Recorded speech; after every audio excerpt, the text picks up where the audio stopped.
Welcome to the Life After Sugar podcast, the podcast that's not just about sugar, but about your relationship with it and also with food and especially with yourself. So if you want to discover your life after sugar and hear inspiring stories from all kinds of people who also cut out sugar in their way, at their pace, for their own reasons, this is the podcast for you. Because when you take away the sugar, you can finally discover the real sweetness in your life.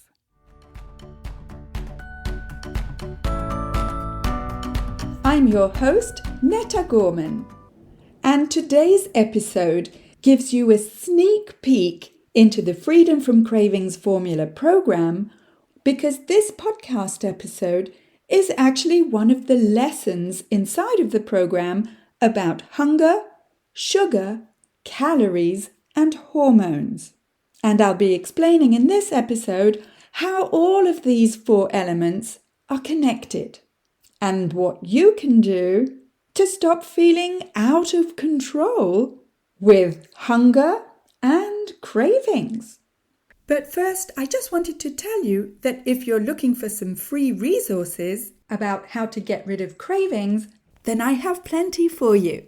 Come check out the Life After Sugar Facebook page and subscribe to the Life After Sugar YouTube channel, as well as my Instagram account at My Life After Sugar, which is where you'll get all kinds of inspiration so that you can see that it's perfectly possible to live a happy and active life even if you don't eat sugar. You can also check out my TikTok account at Netta_Life After Sugar. All right, let's get going with this episode about hunger, sugar, calories, and hormones. So very often we think we feel hungry, but have you ever asked yourself, are you really hungry?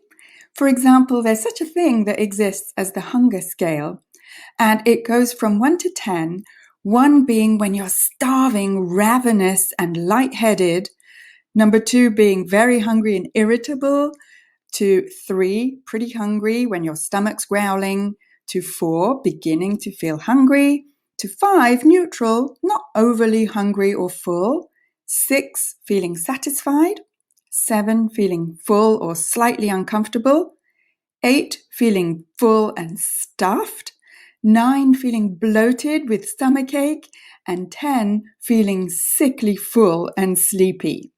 Have you ever had any of these before? But is it really hunger? And you may have come across this term, hangry. It's a new word in the dictionary. And hangry is a state of anger caused by lack of food, right? Anger and hunger makes you hangry. And so it's hunger causing a negative change in your emotional state. But the question remains, is it really hunger? Or is it maybe a type of feeling or emotion that is making you reach for food to be able to handle that emotion? Maybe you're angry, maybe you're happy, maybe you feel sad or tired or even thirsty.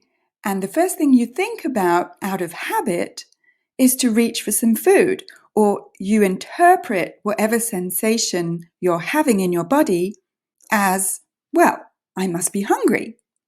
And because I'm a language teacher, I like to look at words, and I just want to go over this difference between actual hunger versus appetite. So if you are experiencing real hunger, which we'll look at in a minute, real hunger is actually the natural physical drive to eat. You need hunger to be able to eat, to be able to survive. It's prompted by the body's need for food. And when you're really hungry, you may feel tired or lightheaded or weak. Whereas appetite is the psychological desire for food. For example, the smell of fresh cookies, let's say, or fresh bread in my case, tempts you even if you're full. In other words, you're not physically hungry, but you feel like eating something. And seeing that we have easy access to food pretty much 24/7 in our Western society, it's very likely that you've never actually experienced real hunger in your life, and probably the sensation that you have in your body when you think you're hungry is really just falling glucose. So I'm not denying that you're experiencing some kind of sensation, but is it a complete lack of food that leads to physiological hunger, or is it because you've eaten something a couple of hours ago that made your blood sugar spike, and then your blood sugar, your glucose, falls a couple of hours later, and this falling blood glucose level triggers what we believe to be hunger? So if you find yourself saying at some point in the day, "I'm starving," ask yourself whether it's actually starvation or whether it might be something that you ate a couple of hours before that spiked your blood sugar level and then made it crash. And just as an interesting side note, if you are interested in starvation, did you know that there was actually a starvation study called the Minnesota Starvation Experiment, which was a clinical study performed at the University of Minnesota between November 19th, 1944 and December 20th, 1945, so right after the Second World War, and the investigation was designed to determine the physiological and psychological effects of severe and prolonged dietary restriction and the effectiveness of dietary rehabilitation strategies. And this starvation experiment was actually led by physiologist Ansel Keys, who was the lead investigator of the Minnesota Starvation Experiment, and we'll talk about Ansel Keys a little bit more during the 6-week program. But what he studied was actual starvation and not necessarily what we mean when we say, "I'm starving." So let's look at some basic human biology when we talk about hunger. Now, I don't have a background in the sciences, but I do think it's important for us to know a little bit about human biology to understand what's really going on when we talk about hunger and sugar. So when we eat, that sets off a whole series of reactions, not just in the body, but also in the brain. The hypothalamus is the part of the brain that is involved with hunger and feeling full, and the hormone leptin, which is produced by the fat cells in your body, is involved in that feeling of fullness. So basically, that sensation that we call hunger is controlled by the hypothalamus part of the brain, and then we eat food, and depending on what type of food we eat, as well as how much, we get the feeling of satiety, which is just a fancy word for feeling full. So we're going to be looking at 3 hormones: insulin, ghrelin, and leptin. You may have heard of insulin before, but have you ever heard of ghrelin and leptin? So leptin is made in the adipose tissue or the fat cells of your body. Insulin is produced by the pancreas, and ghrelin is produced by the stomach. And these 3 hormones are involved in the energy balance of our food intake.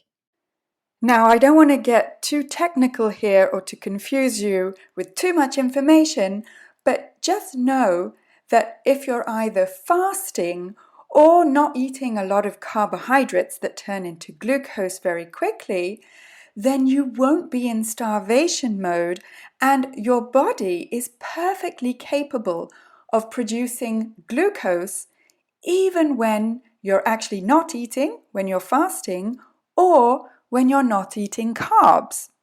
And the way that the body does that is to create glucose from either the proteins or the fats that you eat, or if you're fasting, if you're not actually eating anything, then the body will take the stored fat that we all have, and basically the liver will create the glucose that the rest of the body needs, including the brain, from that stored fat that we have on our bodies. So we will never be in starvation mode or in any danger at all, even if we don't eat any carbs or even if we fast for a while.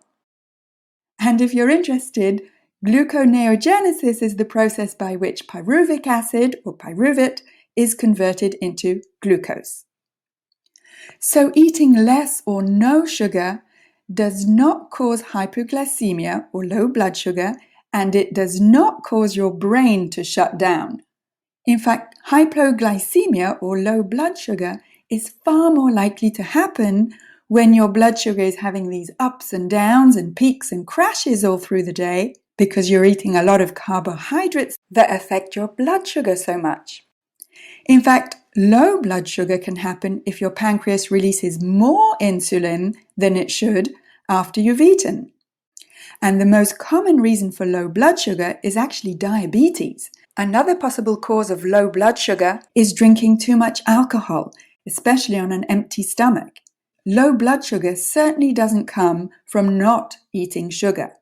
And by the way, normal blood sugar levels for people who have not been diagnosed with diabetes are usually between 4 and 8 in the Canadian system or 72 and 144 in the American system.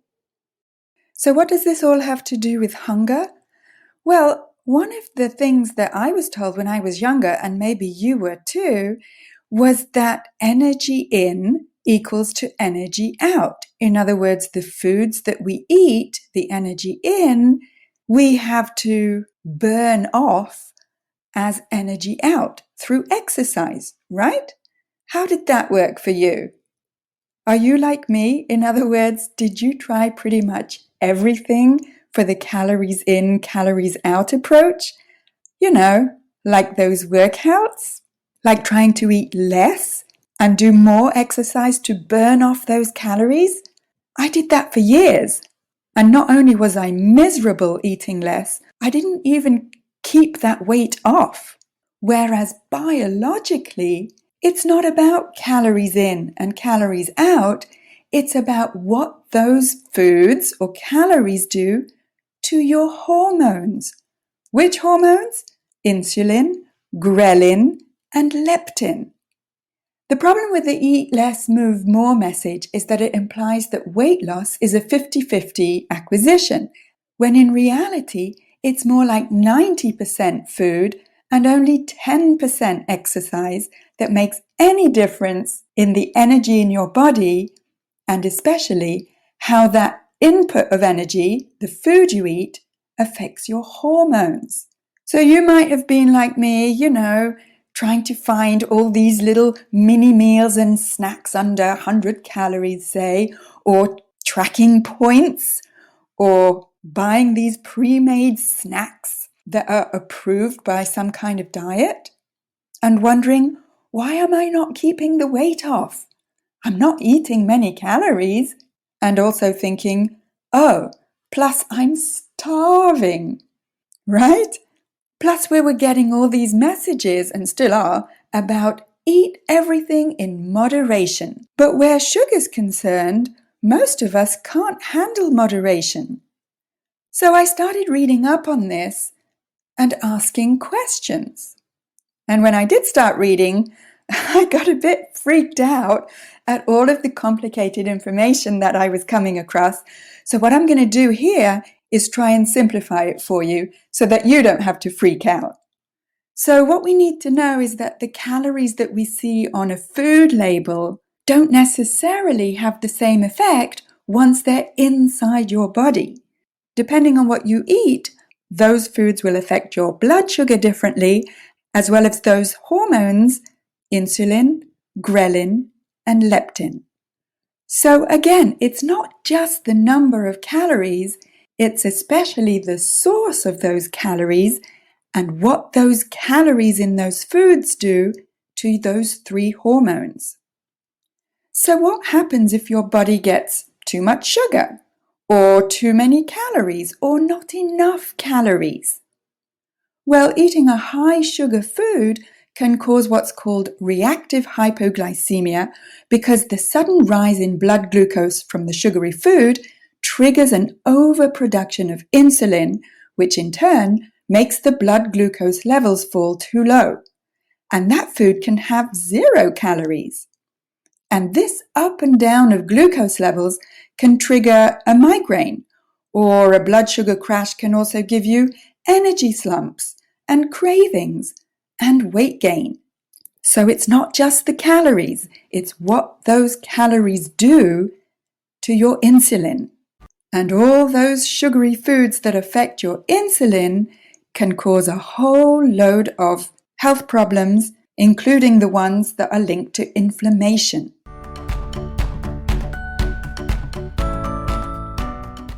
I just want to take a quick break to say that if this is your first time here, then welcome and thank you for listening to this podcast. And whether you're new or a regular and you haven't yet rated or reviewed this podcast, could I ask you to scroll down and tap on the stars to rate this podcast and also to write a short review to let me know how this podcast is helping you in your life after sugar. I love reading your reviews, and when you rate and review this podcast, not only does it encourage me to continue making new episodes, but it also helps to share this podcast and have more people see it so that we can help more people feel better and lose weight with less sugar. So again, thank you for rating and reviewing this podcast and for spreading the word about sugar.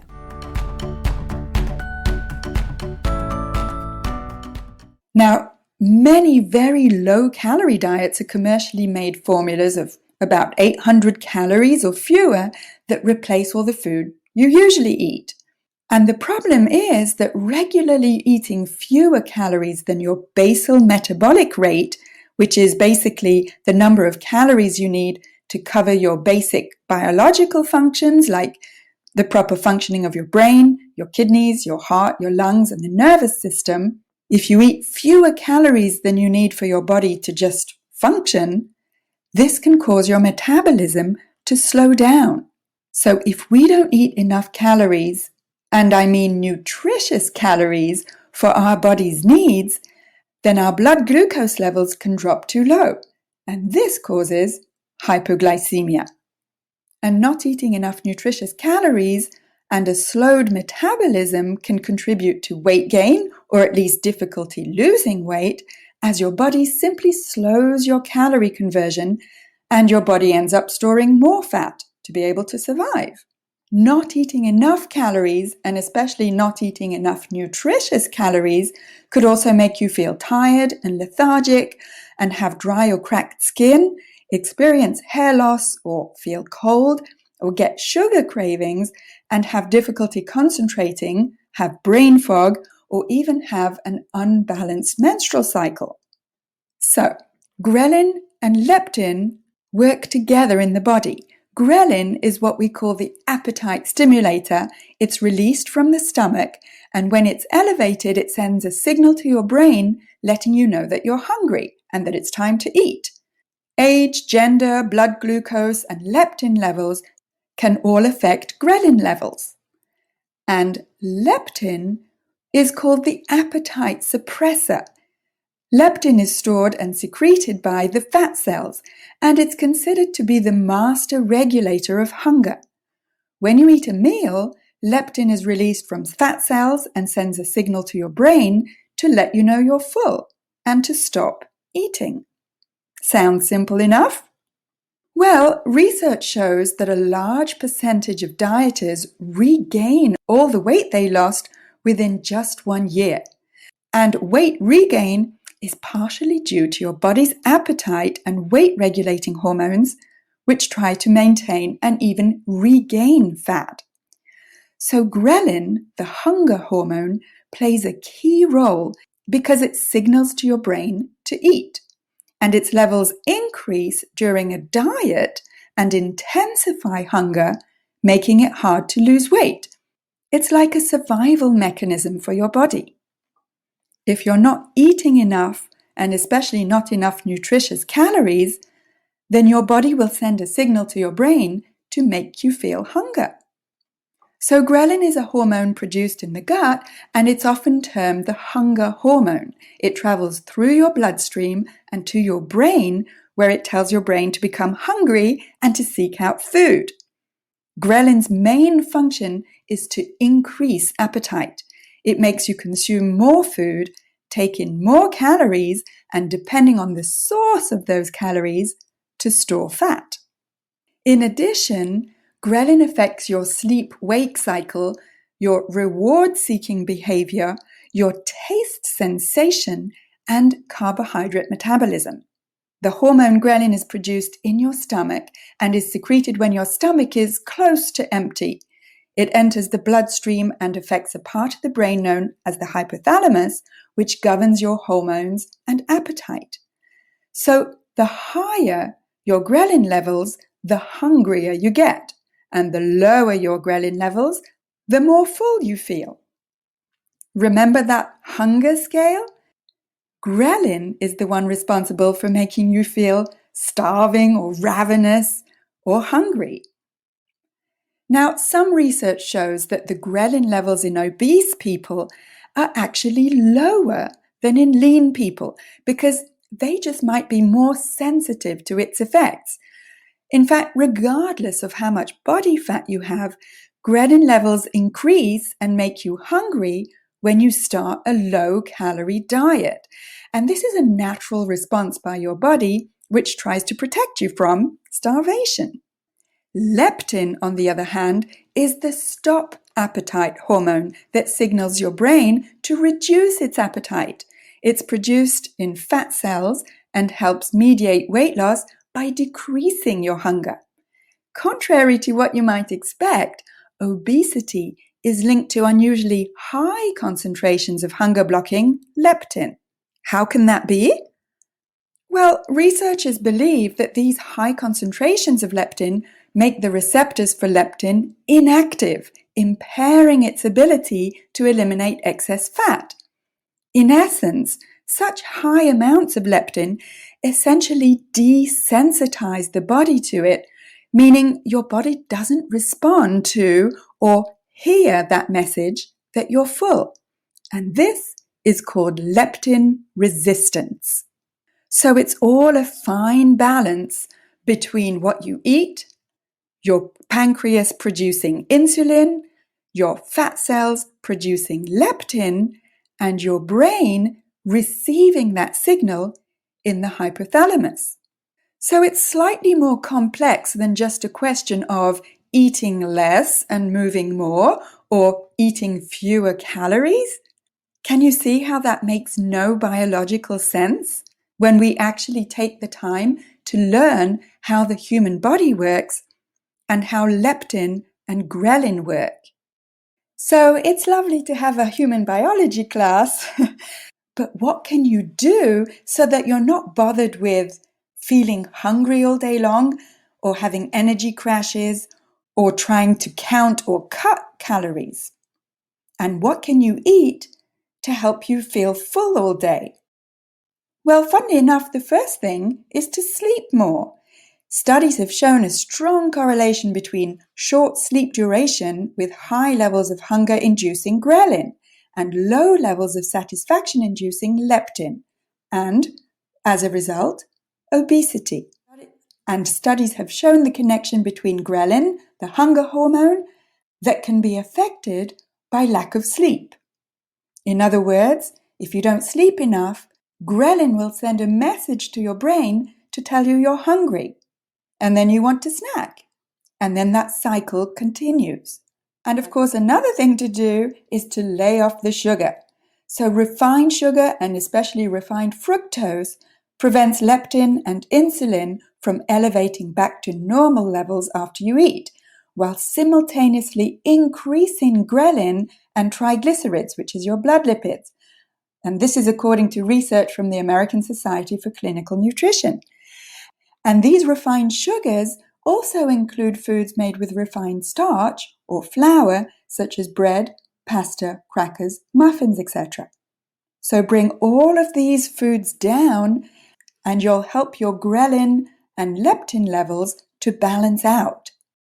Now let's talk about snacking. Here's the thing. Very often when we talk about snacking, we're actually referring to refined carbs and processed foods. Snack foods. The thing is that these snack foods contribute to high blood spikes and insulin levels, but snacking has made it so that those levels continue, so the body just doesn't get a break. It's funny because in the 1950s, for various reasons, snacking was promoted in the US as a healthier way to eat, right? We were told, eat more often to keep your blood sugar level. Well, I suppose it does keep it level at a high amount, whereas what's really good for you is to bring down those sugar levels and keep them level at a low amount. So all those low-calorie snacks that we were eating in the 70s and 80s and 90s are actually the worst things for your blood sugar and your hunger levels. And I get that it can be really confusing because over the last 60 years, we've heard it all. You must eat a big breakfast, you have to eat 5 to 6 times a day, you should have multiple snacks spaced out in the day, all that stuff. Unfortunately, there's actually no real strong evidence to show any of that advice to be true, and certainly no biological evidence. And actually in 2010, Yale University published a big study quantifying just how many more calories kids are getting with these sugary and processed snacks over a period that saw childhood obesity triple. So maybe those snacks aren't such a good idea after all. So how about, instead of snacking, increasing the amount of healthy proteins and fats you have at meal times? Because these healthy proteins and fats play a huge role in creating a feeling of satiety, thanks leptin, that lasts until your next meal. And contrary to common thoughts on skipping meals, your body does not go into starvation mode when you eat less often. It may feel that way because your body is so used to constant access to glucose, which is the easiest way to get energy, but actually, that's not what is going on. If you're constantly eating every 2 or 3 hours, especially with these refined sugary or starchy snacks, then those types of carbohydrates are spiking your blood insulin, your blood sugar. Whereas, as you can see here, if you're eating good proteins and fats, then your blood insulin, blood sugar spikes are way, way lower. And that's what you want. All those blood sugar spikes can cause insulin resistance. And if you've developed insulin resistance over time, then it takes a while to decrease that resistance and get to a place where a 12-hour overnight fast with no snacking will help you get and maintain a normal weight. You might find that you can gradually lengthen the time in between meals because if you're eating good, nutritious fats and proteins instead of refined sugars and starches, you'll probably feel less hungry less often.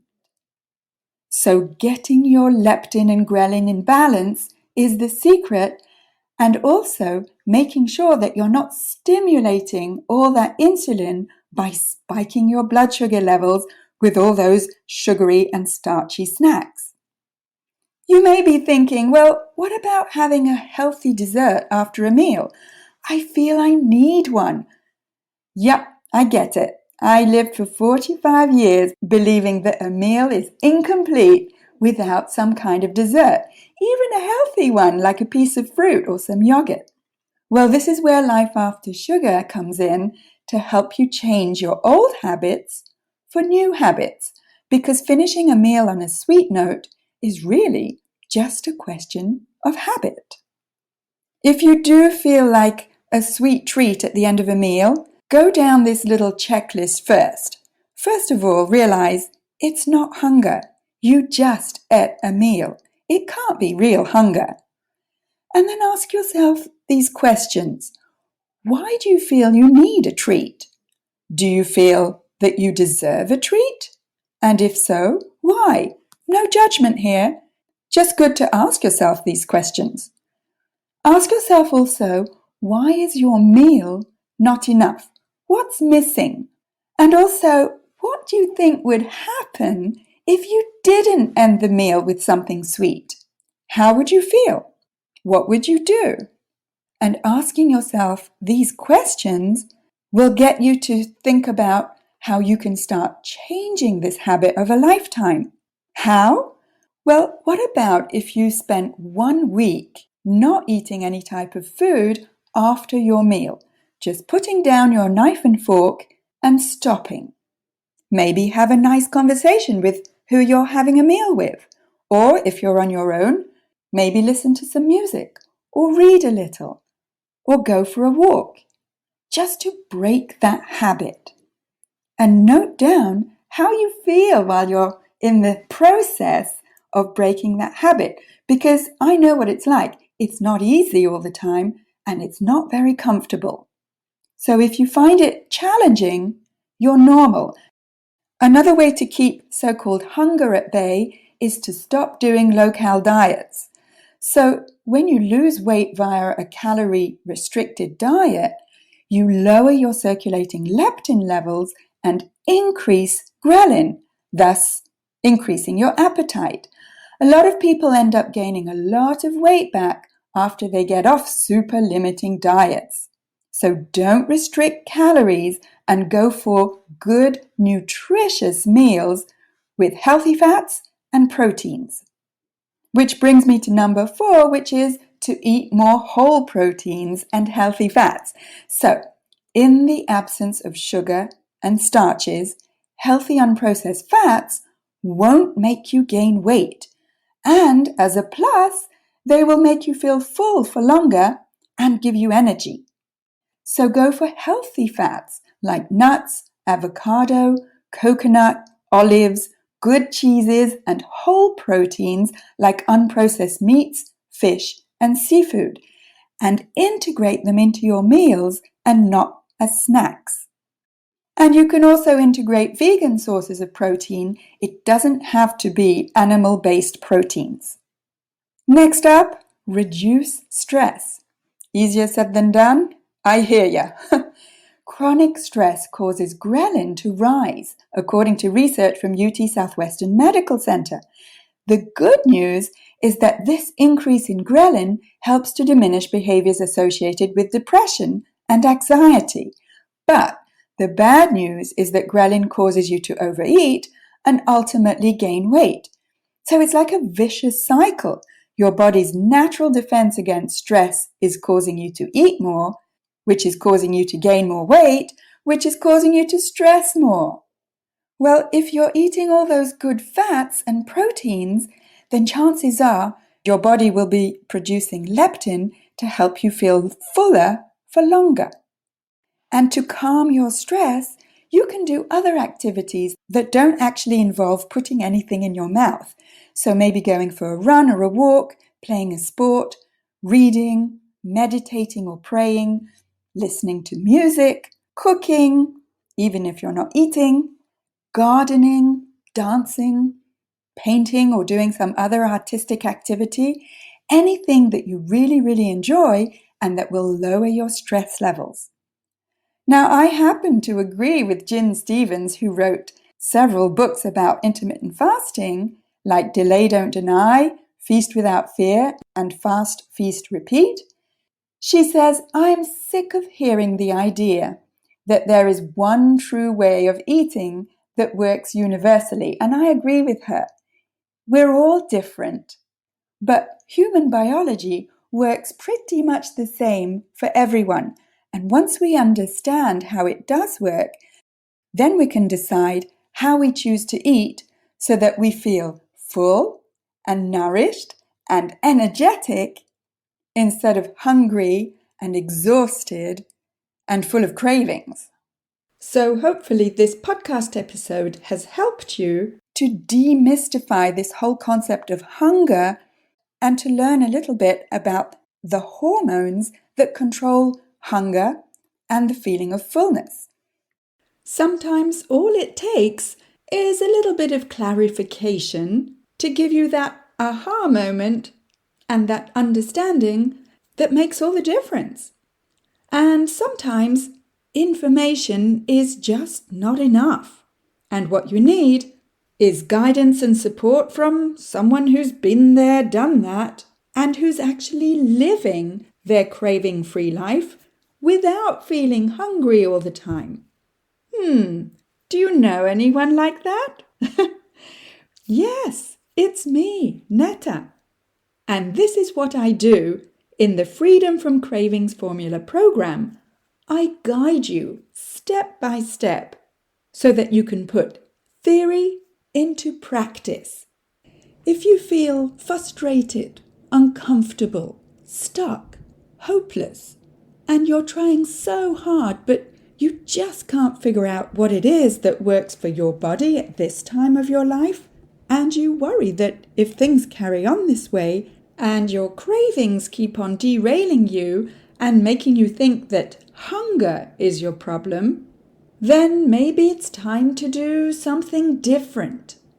Maybe you're at the stage in your life where you finally have time to think of yourself and to get rid of cravings and that annoying sensation of hunger, as well as get more energy, slim down, and finally feel in control around food. Then I'm inviting you to book a clarity call with me to chat one-on-one with me about whether the Freedom from Cravings Formula program is a good fit for you. Go to aftersugarclub.com and click on the big green button to schedule a clarity call with me.